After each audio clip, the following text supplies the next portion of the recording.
ওরে কবি, সন্ধ্যা হয়ে এলো, কিসে তোমার ধরেছে যে পাক?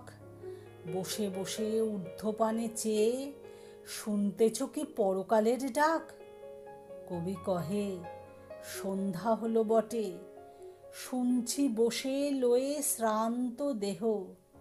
এপারে ওই পল্লী হতে যদি আজও হঠাৎ ডাকে আমায় কেহ, যদি হোথায় বকুল বনোচ্ছায়ে মিলন ঘটে তরুণ তরুণীতে, দুটি আঁখির পরে দুইটি আঁখি মিলিতে চায় দুরন্ত সঙ্গীতে।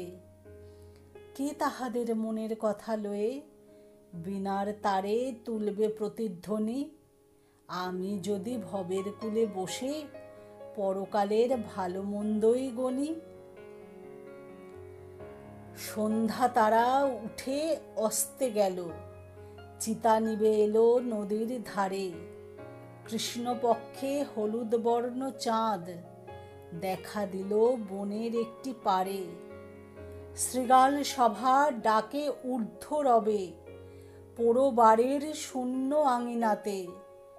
এমন কালে কোনো গৃহত্যাগী হেথায় যদি জাগতে আসে রাতে, জোর হস্তে ঊর্ধ্বে তুলি মাথা, চেয়ে দেখে সপ্ত ঋষির পানে।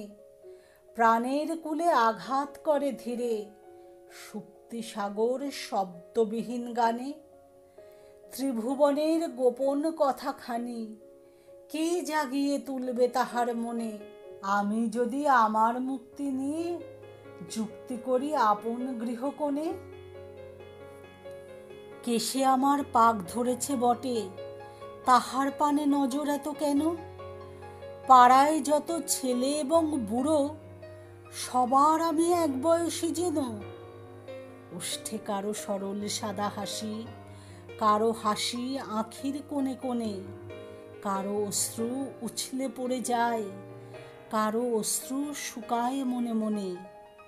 কেউ বা থাকে ঘরের কোণে দোহে, জগৎ মাঝে কেউ বা হাঁকায় রথ। কেউ বা মরে একলা ঘরের শোকে, জনারণ্যে কেউ বা হারায় পথ। সবাই মোরে করেন ডাকাডাকি, কখন শুনি পরকালের ডাক?